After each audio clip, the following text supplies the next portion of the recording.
Oh, yeah. Yeah, we're good. Rama, Rama. Okay.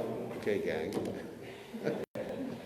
So, Om Ganat Tivinandasya Gadanjana Shlakya Chakshur Vinikam Yena Tasmai Shri Gurave Namaha. So, we're very happy to be here again at Denver, Colorado, in a nice warm climate. I was just at Govardhan 4 days ago, and in North Carolina today, so it's taken me a while to adjust to this wonderful climate here. So, anyway, so today we are celebrating first initiation, which is called Harinam Diksha. Harinam Diksha means the initiation of in the chanting of the holy names. And of course, we find mentioned in the Chaitanya Charitamrita that actually the holy names don't wait for initiation, which is quite interesting. And Lord Chaitanya Mahaprabhu has given the holy names to everybody in the universe. And so one has to ask, what is the need for initiation if the holy names don't wait for initiation? Well, I'll explain. First of all, in order to chant the holy names properly, one needs spiritual guidance, because there's different stages in chanting the Lord's holy names. As we know, there's the stage of Namabhas, Namaparada, the stage of chanting in Bhava, or Sadhana Bhakti, Bhava Bhakti, Prema Bhakti. And in order to make progress in devotional service, one requires guidance, not only guidance, but also one requires an example of what it means to perform devotional service. Just like His Divine Grace, A.C. Bhaktivedanta Swami Srila Prabhupada, the founder Acharya, the International Society for Krishna Consciousness, whose disappearance day we commemorated yesterday. He has given us, of course, his Vani, his instructions, but also, perhaps just as important, or maybe even more important, it's hard to gauge the relative importance, his example in Krishna consciousness is there. If we find an example of a devotee too, and that of course is Sri Arjuna. And if we read the Bhagavatam, we find examples of so many devotees. Prithu Maharaj, who actually is a Shaktavesh avatar, or Maharaj Ambarish, or Yudhisthira Maharaj. I mean, so many different devotees. But it's really hard to follow their examples. I mean, I don't know how I would follow Arjuna's example. It would be kind of difficult for me. I mean, I'd have to learn some martial arts at my age, which would be kind of difficult. Or Maharaj Ambarish, I have to learn how to manage a kingdom. I'm already upset having to manage the Hare Krishna movement. Being a GVC, I'm already just trying to make plans how to retire. So,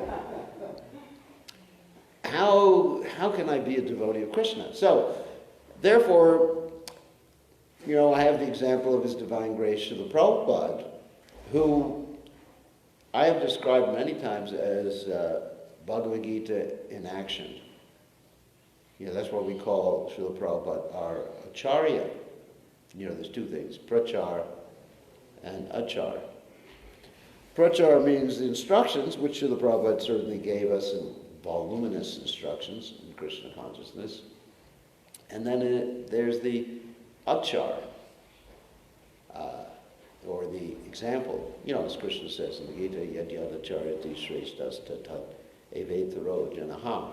Same concept there, that as a great personality acts, the world also follows that particular personality.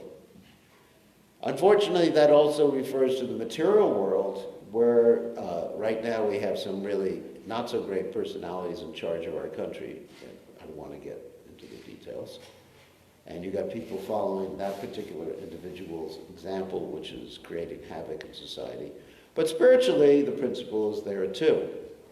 That Srila Prabhupada is giving us an example on how to be Krishna conscious, or how to reach the perfection of Krishna consciousness.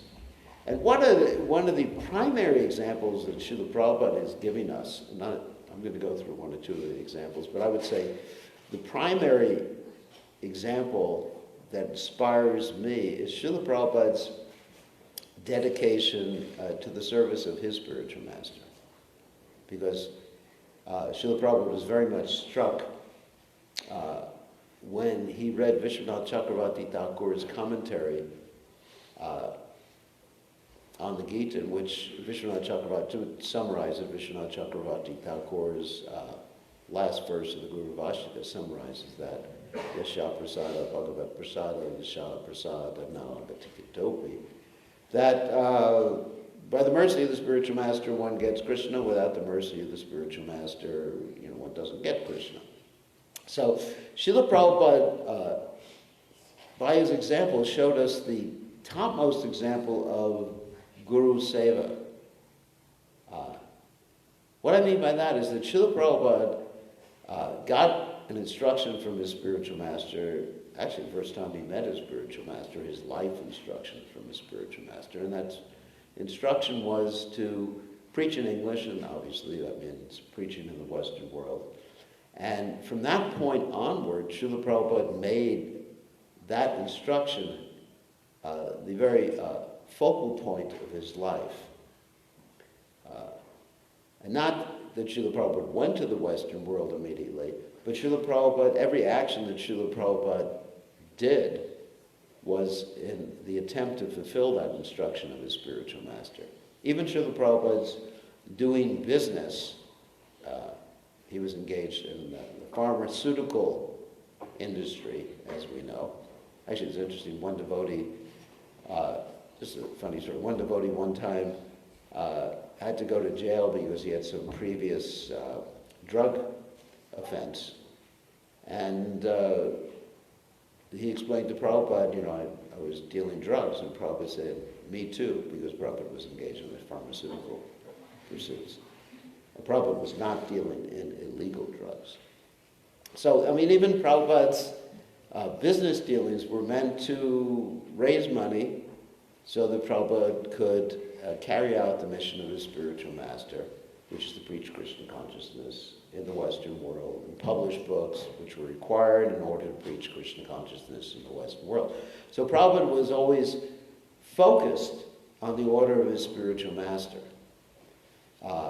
Basically, all of Srila Prabhupada's godbrothers who were proficient in English also got that same order to preach in the Western world, or to preach in English. But Srila Prabhupada was the one who took that order most seriously to his heart as his whole life's mission. And we all know, of course, that Srila Prabhupada went to the Western world when he was 69, 70 years of age. Now, for those of you who like to travel, you may think that's not so amazing that someone went to the Western world at 69 or 70. But I can tell you, when you're 69 or 70, which is my age, incidentally, the idea of undergoing austerities, particularly getting on a freight ship, and going across the ocean and not having any money, is not exactly the most attractive thing you could think of. If someone were to say that to me, I would say, forget about it. Cross the ocean with no money. It's incredible. Obviously, I go across the ocean in an airplane, and I make sure that I have credit cards with me. And I make sure that I have a phone where I can call the person to pick me up at the airport. And I make sure that I have a place to stay. And I make sure that I have enough prasadam. All these different arrangements are there. And Srila Prabhupada went to the Western world without any arrangement being there. Simply being dedicated and focused on the order of his spiritual master. So for me, that's the main teaching of His Divine Grace, Srila Prabhupada. the idea of being focused and pleasing the spiritual master. And also, Prabhupada's example of just being so dedicated to preach Krishna consciousness that he was ready to give up all his eating, sleeping, everything, just like the 6 Goswamis of Vrindavan, Nidrahara, Vihara, Pujito, as described by Srinivasa Acharya. He was ready to give up everything just for the sake of helping us and bringing us to Krishna consciousness. So this to me, that's Srila Prabhupada's example. And as a result of that, in my own performance of devotional service, whenever I have to make a decision as to what I should do or what I should not do, I think of Srila Prabhupada's example, and also I think of what Srila Prabhupada would want me to do in that particular instance, whether he would say, don't do it, or he would say, do this, and I make my decisions accordingly. So it's a very important, apart from this formality of accepting initiation. And actually, the real initiation is to accept the spiritual master. This ceremony is important too. It's recommended by the acharyas that we have these different ceremonies. But the essence is what happens in the heart with one's dedication, one's faith. And as Krishna says in the Gita, Shraddhanana Purusha Dharma Shasha Paramdapa Prapimam Nivartante Riches Samsara Varmani. If one doesn't have faith, then you can undergo all the initiations or all the rituals you want in the world, but then you return to repeated birth and death in this world. And if one does have faith, and there's another verse in the Bhagavatam, Yasha Devi Parabhaktir, Ita Devi Tata Kuruta Shaite Katita Prakashante Mahatmana, then everything gets revealed to one. So that's really the importance of accepting the spiritual master in disciplic succession.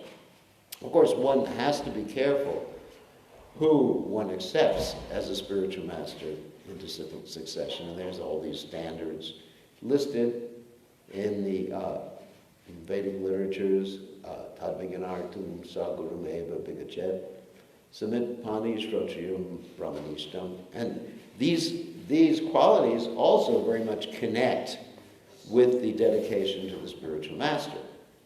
Because one can ascertain whether one is a bona fide spiritual master or not by these 3 qualities that I just listed in Sanskrit. Samit Pani. Samit Pani means one must consider himself and herself a humble servant of the spiritual master. Samit Pani, basically, it can be translated as fetching firewood. Just like Krishna, he was sent to the forest by his spiritual master, Sandapani Muni, to fetch firewood. Samit Pani Shrotriyam must have heard nicely and able to repeat nicely, and then also Brahmanishtam, never deviating from the order of his spiritual master. So the connection to Krishna consciousness and spiritual master is really, really important in this regard. So, in addition to the factors that I just described before, there's the sadhana process. Actually, one other thing I wanted to mention. Yeah, I did mention about Prabhupada's dedication to preaching. But there's the sadhana process in Krishna consciousness, which Srila Prabhupada gave us instruction and by example that Srila Prabhupada stressed very much. And this sadhana process is meant to be executed not simply externally, but with one's heart, with one's subtle body. Srila Prabhupada commented elsewhere that devotional service is executed with the subtle body, with the mind. Because if you simply execute devotional service externally, that's described by Srila Rupa Goswami as niyam agraha.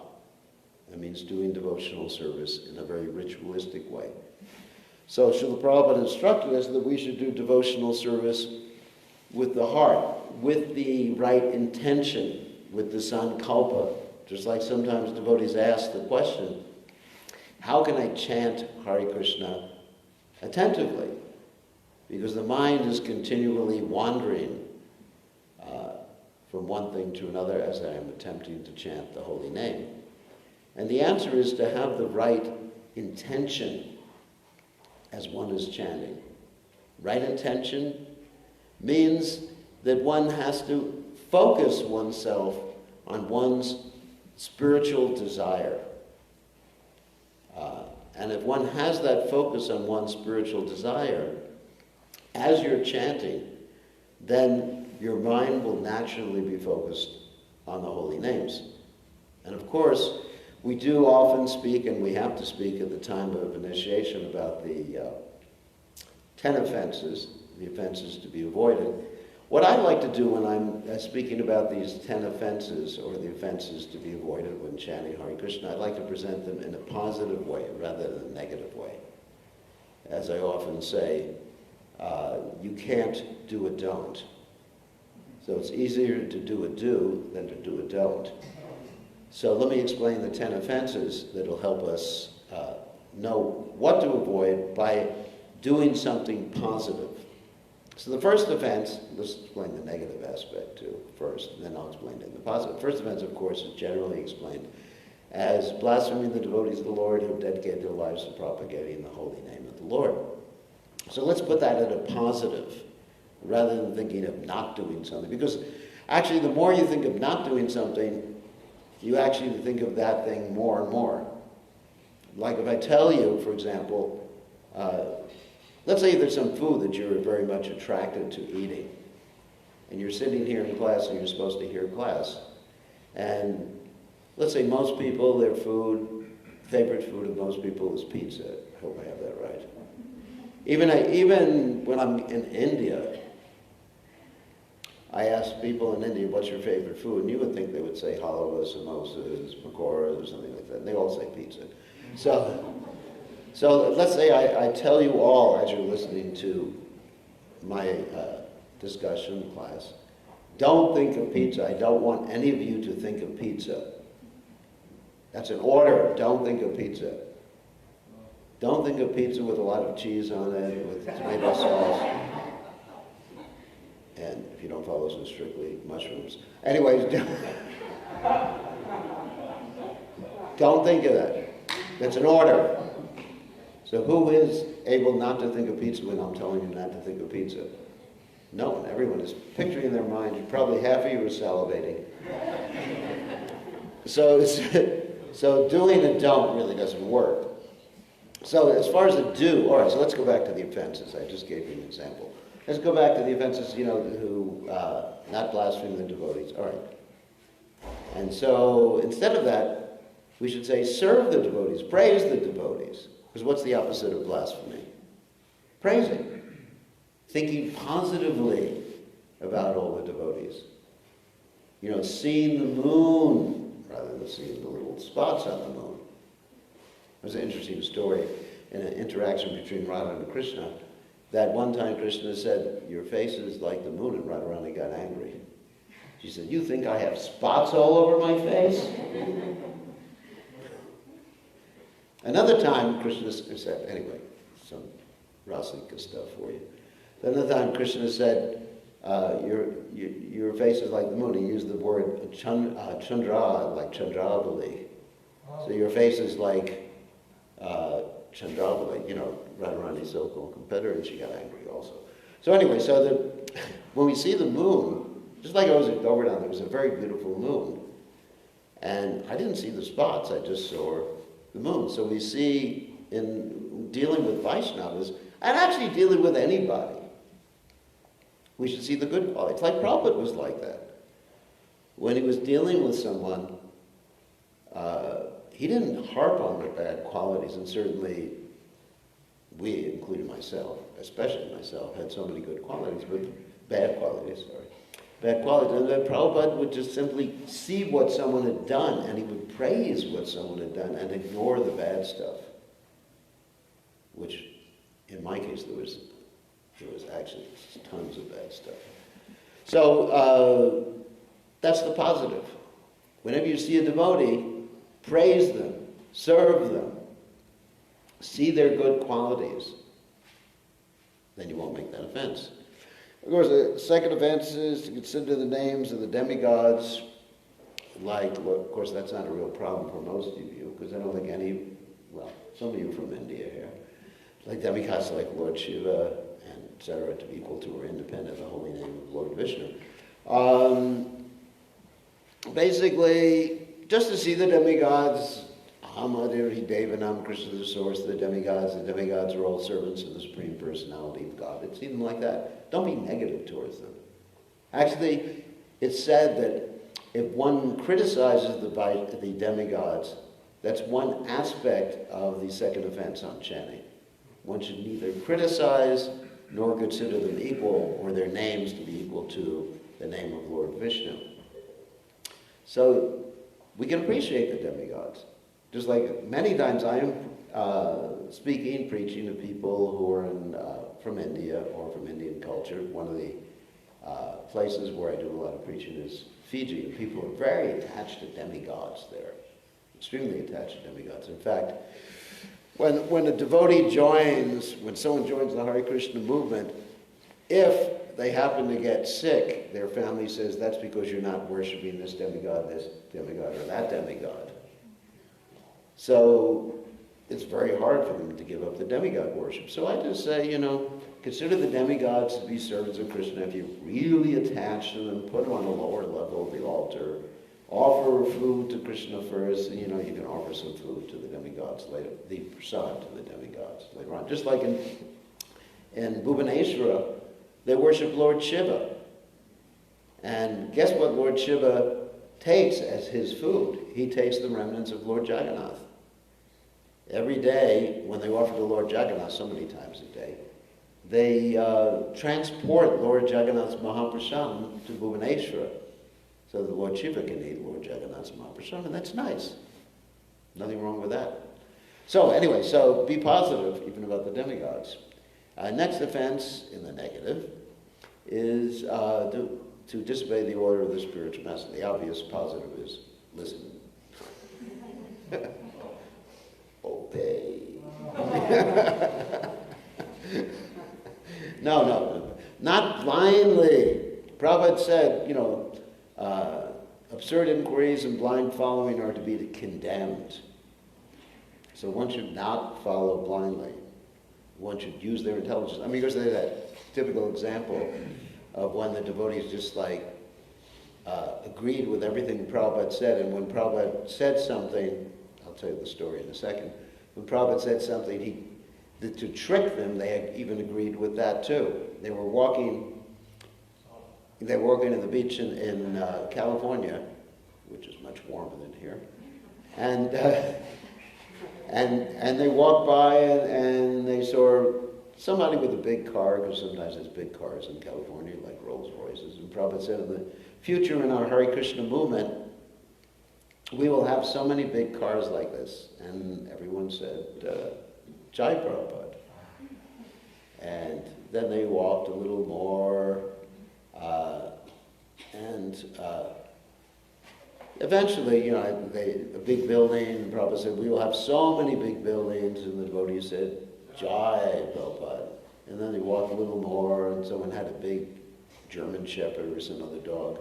And Prabhupada said, in the future we'll have so many big dogs like this. And then everyone said, Jai Prabhupada.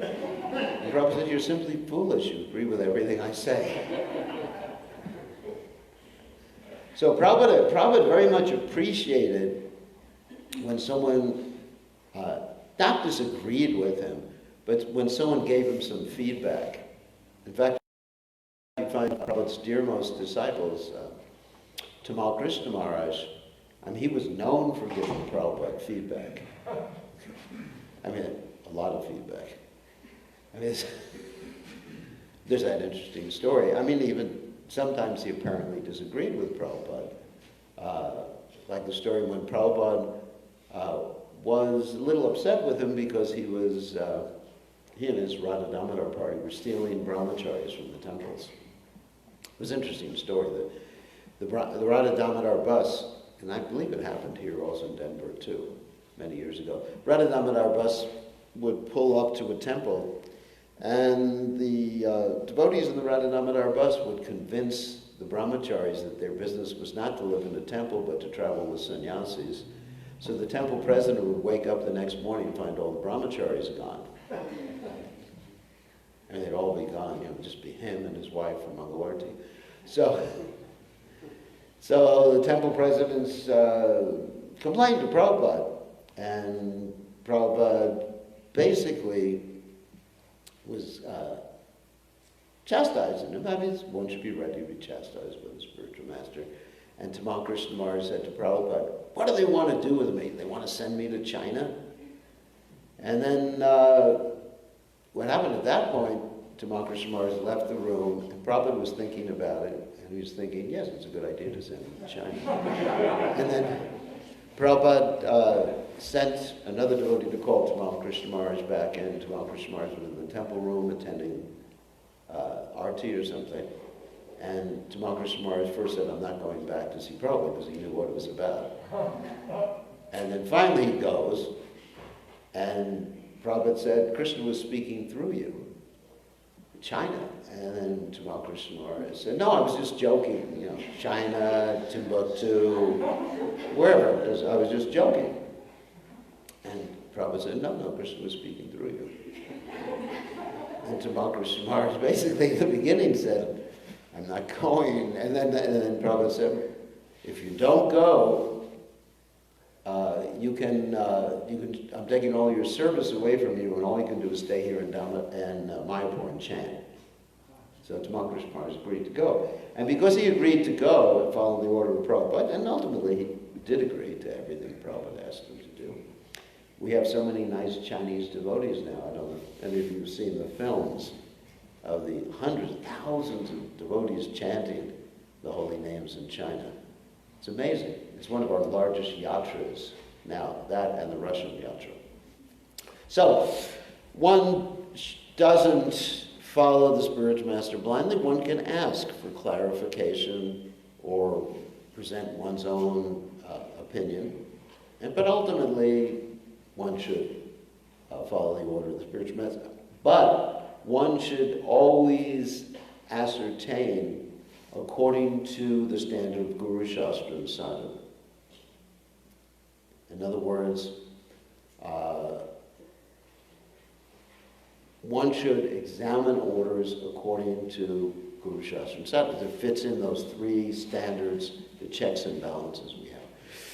All right, so, and then the next one is one should not blaspheme the Vedic literatures or literatures in pursuance of the Vedic version. Take it in a positive. Positive is that one should understand the purpose and praise all the literatures that glorify the Supreme Personality of Godhead. Not only the literatures that come from India, but there are literatures from many different cultures around the world that glorify God. I mean, for example, right now, I'm studying some scientific literatures that establish scientifically, not proof, because you can't prove the existence of God using material means, but establish that the great likelihood of there being God existing. So we're having to study right now some writings of people who are theists, who are discussing evolution or how God planned everything instead of the Darwin's theory of evolution being the absolute truth. Anyway, so I'm studying these things, and this is actually Vedic, because it's actually in tune with the conclusion that God exists. And it may not be on the highest level, but it's actually meant to glorify God and to establish and to help devotees understand how to deal with the scientific nomenclature and atheistic beliefs, and being able to defeat the atheistic philosophies based upon science. So even in that can be included in the Vedic realm, because the word Veda means knowledge. And of course, Vedanta means the conclusion of knowledge. Okay? So, next offense in the negative is to consider the glories of chanting Hare Krishna to be imagination. And instead of that, we should think of the glories of Hare Krishna, Namachintamani Krishna's Chaitanya Rasa Vigraha, Purnashuddha Nityamukto, Vidanam Namanamano. The holy names are non-different from Krishna. Krishna is dancing on the tip of your tongue. We should have faith in Srila Prabhupada and the Acharya's descriptions of the absolute nature of the holy name. And then the next offense is to give some concocted, perverted interpretation on the strength of chanting the holy name. And so the positive of that is you understand the real meaning of the holy name. There are bona fide interpretations or definitions of, for example, of the name Krishna. Let's give one particular bona fide definition of the name Krishna. Like you have Krishna, 2 syllables, Krishna. And Krish, the syllable Krish basically means to attract. Just like you have in the Bhagavad Gita, the description of Vaishya, Krishi Gorakshivanijan, Vaishya Karmas Svabhavajam. So that Krishi in the verse about the Vaishya means that he's pulling something, like he's using an oxen. Actually, the Vedic Vaishyas did not use tractors. But, so he's pulling or attracting, like they have the word attractor, right? Tractor, attractor, or attract. So Krish means to attract, and Na means basically 2 things. Ananda, which means bliss. Or it also means Na, which means negation of Pa, Ma, Parishma, the material miseries, like the 3-fold miseries, Adhyatmic, Adhibodhic, Adhidaivic. Miseries from other living entities, miseries from the material nature, miseries from one's own body and mind, and sometimes miseries from other devotees. 4-fold miseries. Anyway, so that's a joke. In case you in case you're not listening. So that's a bona fide meaning of the name Krishna. So we can entertain bona fide meanings, not just concocted meanings of the name Krishna. Next offense in the negative is to commit sinful activities on the strength of chanting Hare Krishna. So instead, we do spiritual activities on the strength of chanting Hare Krishna. We eat prasadam, we do so many nice spiritual activities as we chant the holy name. Next offense is to consider chanting to be like one of the ritualistic activities mentioned in the Vedas, like karmakanja. Instead, on the positive, the chanting is completely transcendental, and one who performs the chanting of the holy names doesn't have to worry about the karmakanja rituals in the Vedas. Just like there was one lady who I was just preaching to who was very much into karmakanja rituals, and it came time for her initiation. But it was during the 2 weeks called Pita Paksh, which is, anyway, some of you may know what that is. That's the time when you're supposed to worship your ancestors or offer things for your ancestors. So she neglected to take initiation during that time because she was so attached to these different rituals. So we understand that if one serves Krishna, one performs devotional service, it automatically is like watering the root of the tree. It takes care of all the other secondary Vedic rituals. And so next offense is to preach the glories of the Lord, the holy name, to those who are faithless. So how do you put that in a positive?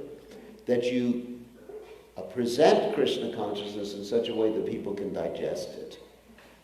You don't give people more than they can digest, but you adjust, not change things, but you adjust the presentation according to time, place, and circumstance. It's not that you neglect talking to people. We go out in Harinam, we get people to chant the holy names. But you don't have to explain to them that by chanting Hare Krishna you get rid of all bad karma, because they will misuse that information or they will criticize. And then the last offense is to not have complete faith in the chanting of the holy name and maintaining material attachments, in spite of hearing so many instructions in the matter. Incidentally, it's not an offense to have material attachments.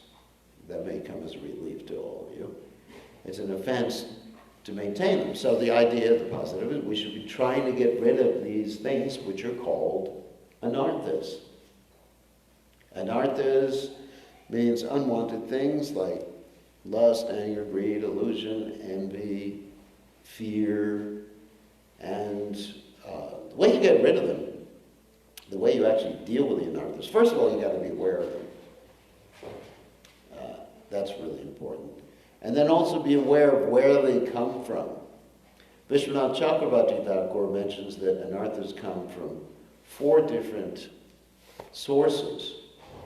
They come from sinful activities, obviously, but they also come from pious activities. And they come from offenses on chanting. And fourthly, they come from devotional service. That may come as a shock. They come from a byproduct of devotional service because as you're performing devotional service, you'll make some advancement, you become happy, people may respect you, and then you begin to become prideful. And that actually increases the anarthas. So that's one of the most dangerous sources of anarthas. Just like if you have a position in the Krishna consciousness movement, like myself, sometimes people praise you.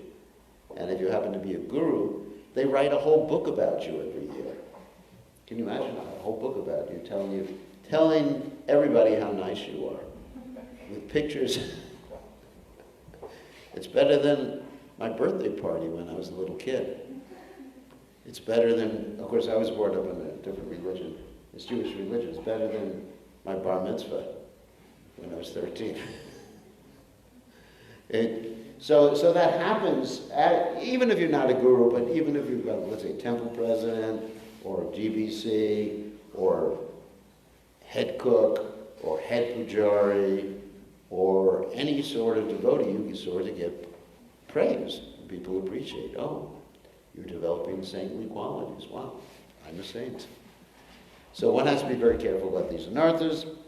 And then also, as Bhaktivinoda Thakur states, it's also inattention while chanting. Of course, Bhaktivinoda Thakur states that this inattention while chanting is actually at the root of all the other offenses. So one should be attentive. So as we mentioned in the beginning, to be attentive, you have to have a sankalpa. Just like before doing a fire sacrifice, generally, if you do the whole, like, fancy procedure, you do a sankalpa. Sankalpa means basically an intention. With a fire sacrifice, let's say if this was, what is an initiation? But let's say it was a marriage, which is actually much more complex. You would say, we are here on this day of the moon, this day of the week, this month of the year, when the moon is in this particular cycle, performing this. So before we chant, maybe on a daily basis, we should be thinking of why I'm doing what I'm doing. That's what a sankalpa means. Not that necessarily before you chant you have to think what day of the week is it, what time of the day is it, what did I eat this morning for prasad? No, you think, why? What is my purpose for chanting? What do I want out of this? Because if you're not thinking like that, then you're not really going to be connected to the holy names. And Lord Chaitanya Mahaprabhu, in his Shikshashtaka, gives us different sankalpas. For example, the one that I usually recommend at the time of initiation for people is Ainanda Tanuja Kinkaram, Patitamam Vishame Bhavan Buddho, Kripaya Tapa Padapangajastita Duli Sadrasamba Chintya, which is, Basically translated, O son of Nanda Maharaj, I'm your eternal servant, but somehow or other I've fallen down to this horrible ocean of birth and death. Please fix me up as one of the atoms at your lotus feet. In other words, help! Translating that into common English. Help me! I'm suffering! Save me! I mean, that's basically the mood. I mean, as you advance more in devotional service, then you can do Gayatam, Nimichena, Chatusha, Parashaitam, but most of us don't feel like that. You have to be honest when you do a sankalpa. You can't say, Krishna, feeling your separation, I'm considering the moment like 12 years or more, actually like a yuga. And I'm feeling the whole world is void in your absence. Do you actually feel like that? You got to be honest, at least.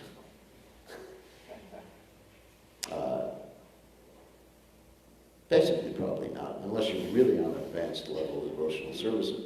And what to speak of thinking, Krishna, you can crush me by your embrace, you can leave me brokenhearted by not being present before me, you are completely free to do anything and everything. I'm thinking, Krishna, please don't crush me. Don't leave me brokenhearted. Don't do anything and everything. Give me a soft landing, Krishna. I mean, like Prabhupada said, we shouldn't pray like Queen Kunti, What is that? Tatra Tatra Jagat Guru. She prays again and again, send me these miseries. Because Punar Bhava Darshana, I don't want to see birth and death in the material world. Prabhupada said, no, don't pray like that. There's enough miseries in the material world. So, in other words, our prayer, our sankalpa, has to be very much in line with our level of devotional service. And for most of us, it's, help. Get me out of this material world.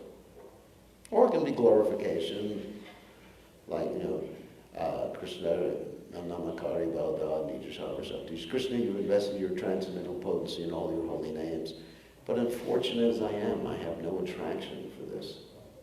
So the Shikshashika really helps us to connect to the holy names, to have a sankalpa as we're chanting. And then we can be, then it really helps us be attentive.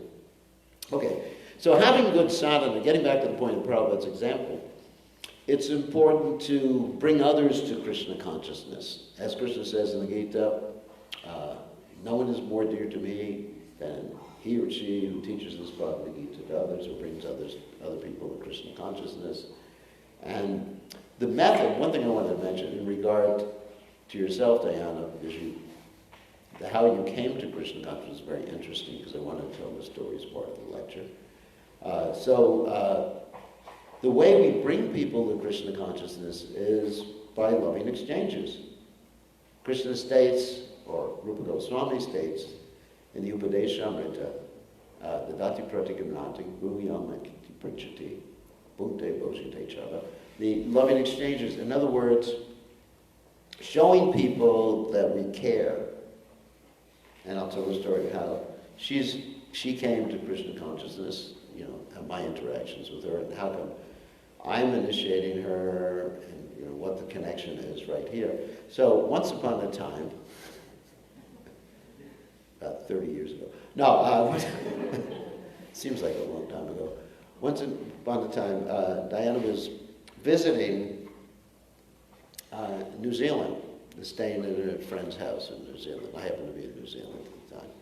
And I met her, and I kept contact with you after that point. So one of the first things in making devotees, this is important, the reason I'm telling this is to help you understand how to make devotees. Because we make devotees by keeping contact with people and showing people we care. I mean, it's one thing to give a lecture, you impress people by giving a lecture or give them a book. But people join the Krishna consciousness movement because of people. Like I joined the Krishna consciousness movement because of Prabhupada. That's because Prabhupada cared for me.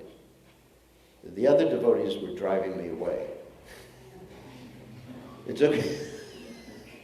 It's okay. It actually took me 3 more years to join the Hare Krishna movement because the devotees were not showing so much loving exchanges with me. They were actually, I'll tell you the story. First time I went to the temple, I tried to read one of Prabhupada's books, and the devotees told me I wasn't qualified to read Prabhupada's books.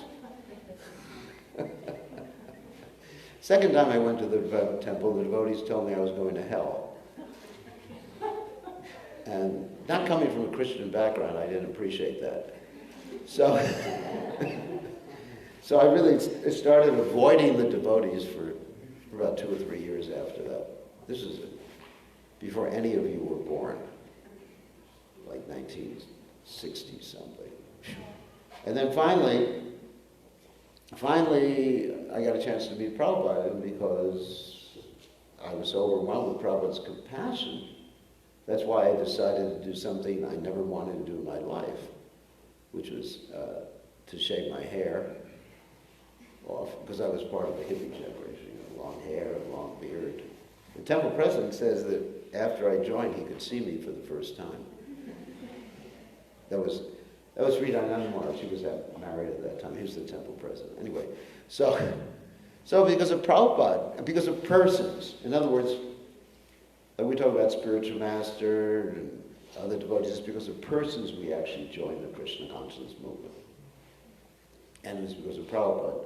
And other devotees. Actually, it was Rita Anandamara, who was married to Rita Dasadikari. I really much appreciated his dedication, devotion, and level of erudition too. So finally I joined in 1971. So basically, what happened with Diana is that I kept touch with her, and she was supposed to come to the United States. She did come to the United States to attend correct me if I got any of the story wrong, to attend a Rainbow Festival. Actually, last time I came to Denver, it was because of a Rainbow Festival. Not because I wanted to go to a Rainbow Festival, because I wanted to preach at a Rainbow Festival. I have to make that clear. And I kept my clothes on, too. So she was supposed to go to a Rainbow Festival, and I just told her to keep in touch with me, and we kept in touch. But what I do all the time when I meet someone is I contact them within usually 24 hours after I meet them. I always get their email address or WhatsApp or Facebook Messenger. I have all these different things on the phone. And so, as I contact, actually there's studies that show that when you contact someone within 24 to 48 hours after you meet them, and this is not a Hare Krishna study, this is a general study of religious people, that there's an 80% chance that person will join your society. And if you contact them like 72 hours or a whole week later, it goes down to about 20%. So this contact is very important. I mean, I know many of you go on Sankirtan, you meet people. So I'm encouraging you by this story to try to contact people immediately in some way. Don't preach to them, just contact, how are you doing? What do you think you're doing? I didn't preach so much to Diana. Did I preach to you? No, I didn't preach to you. And so she was supposed to go to a Rainbow Festival. Okay, so what happened is she arrived in the United States, and I think your ride didn't show up or something like that. And you were in Sacramento. And so then I had some disciples in Sacramento, and she stayed with those disciples in Sacramento, and I saw her and everything like that. And then just by seeing the love of the devotees, isn't it? I mean, that was one of the main things. And then, of course, she came to Denver, and she loves the devotees here. You're all such wonderful Vaishnavas. Must be wonderful Vaishnavas to tolerate the climate. So that's just a joke. I was brought up in this climate, too, so I was from New York. I used to ski all the time. Not anymore. I'm a little old for that right now. It'd be hard to explain to people if I broke a leg what I was doing. So then eventually, she's sitting here taking initiation just by keeping in contact, and devotees keeping in contact and showing. I'm sure the devotees here showed her great love and interaction like that, and here she is taking initiation. So this is the key. Loving exchanges. Prabhupada said our movement increases by these loving exchanges. Siddhati pratigranati guyam agyati prijati. Giving prasadam, accepting prasadam, giving gifts, accepting gifts, revealing the mind in confidence, and allowing others to speak too. Uh-oh. I can continue for a while. Okay. I'm going to offer bases and DVs in a second. So this is really the key. This is really the key, and this is what brought me to Krishna consciousness, when I understood how Prabhupada really cared for me. This is more, to me, it was more important than the prasadam, than the philosophy, and I was already practicing, but I didn't want to move into the temple or anything like that until I met Prabhupada. So, should we wait till they open the curtains, or? Jai, Shishi Gaurnitai, Jai.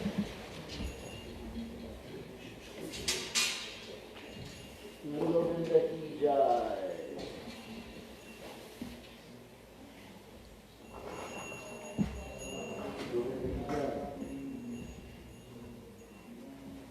Jagannath Baladev Subhadra Maharani ki Jai.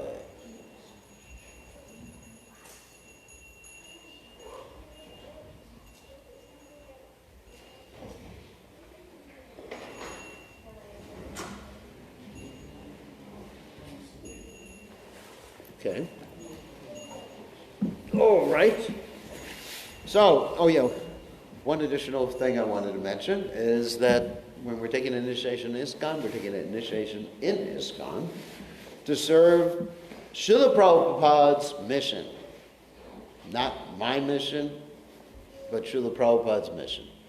And Srila Prabhupada's mission is basically Tadvad Visargo Janataga Vipulo Yasmin Pratishlokma Badavachapi Namananantashri Shogni Kataniyat Srinvanti Gayanti Srinvat Yat Sadavaha. To create a revolution in the misdirected lives of an impious civilization. In other words, to change the world. When I joined the movement, we were all thinking of changing the world and basically taking over the world. Of course, that hasn't happened yet. And it will happen eventually, but we should focus on this mission of His Divine Grace Srila Prabhupada and serve within ISKCON and accept His Divine Grace A.C. Bhaktivedanta Swami Srila Prabhupada's example and precepts as our primary siksha. And this way we can all remain connected. One thing I don't like is when people get too much into guru groupieism. That means we should think that we're all part of the same family. Don't think of ourselves simply, this is my spiritual master, that is my spiritual master. But we are all connected to Prabhupada, all part of Prabhupada's family, and don't make any distinction, and I don't make any distinction between people who are initiated by me and people who are not initiated by me. I mean, I feel exactly the same towards all Vaishnavas. And that's my mood in devotional service. So it's really not important as long as we're initiated by a bona fide follower of Srila Prabhupada and we're connected to Srila Prabhupada and we focus on Srila Prabhupada's mission and regularly read Srila Prabhupada's books, and not only Prabhupada's books but read about Prabhupada. As I mentioned at the beginning of this whole discussion, Prabhupada's example is extremely important, just as important as his instructions. And so we ask all the devotees to read regularly the Prabhupada Lilamrita, the other biographies of Prabhupada, and there's so many nice biographies about Prabhupada. Yamuna Devi, there's a nice biography that was published by Dinatarni, it was about Yamuna Devi, and you can learn how Srila Prabhupada interacted with his female disciples. Vishaka's just published a biography about Prabhupada, or stories about Prabhupada. Shrutakirti Prabhu has published things. We should just want to devour all these different stories and biographies about Prabhupada. And in this way we can actually connect with Srila Prabhupada's example, which I mentioned is just as important as precept. Okay, so I think we should proceed. So, what's that? So now we'll give the transcendental name. Oops.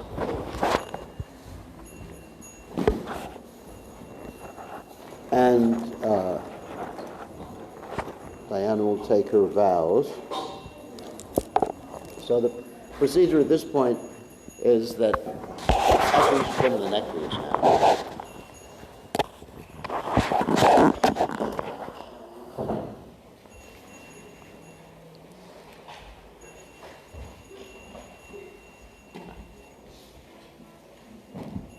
It's called Kanti Mala. Some devotees call it Kunti Mala. It's not Kunti Mala. It's Kanti. Kanti means neck. The mala that goes around the neck. Mala means like a garland or a string. And then after this, Diana should go to Srila Prabhupada, offer obeisances to Srila Prabhupada, then offer obeisances to the deities, and then you can come and offer obeisances to my not-so-humble self. And then we'll have the vows. The 4 regulated principles. Of course, initiation means to make promises. Prabhupada said that in polite society, we don't break our promises very seriously. We take our promises very seriously. And, of course, the 4 regulated principles, which we'll be asking about, and the 16 rounds. Okay? So you can offer obeisances to His Divine Grace Srila Prabhupada.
Okay, what are the 4 regulated principles?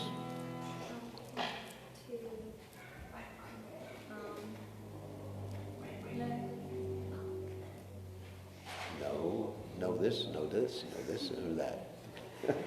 No intoxications, no illicit sex, no gambling, and no meat eating. And fish and eggs, too. And fish and eggs. That's good. And crabs, too. All right, and how many rounds do you chant every day? Minimum 16. Minimum 16. Try to chant more on Ekadasi if you can. On Ekadasis, I usually, if I'm not doing other things, I usually chant 64 rounds on Ekadasi. If I don't have other engagement, obviously. So you get the beads with your right hand. And so your name now is Divya Leela Devi Dasi.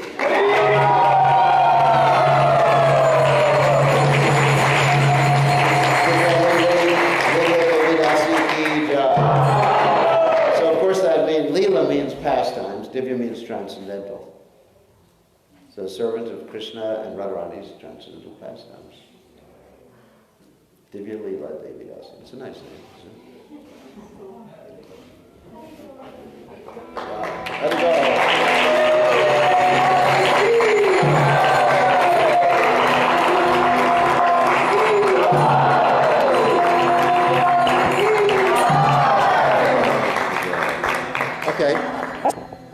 So honor of the yoga, probably we'll just keep the curtains open just for a few extra minutes.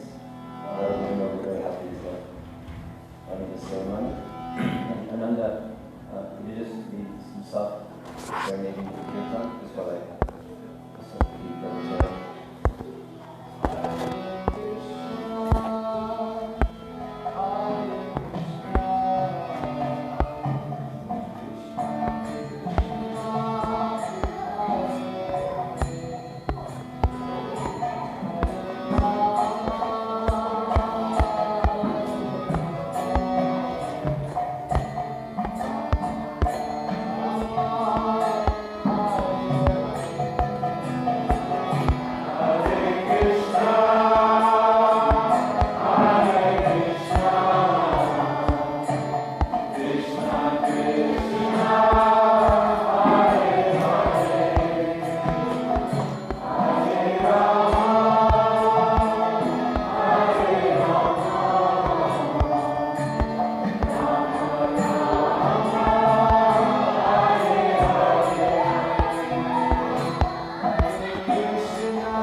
Denver, Colorado. Okay, signing off.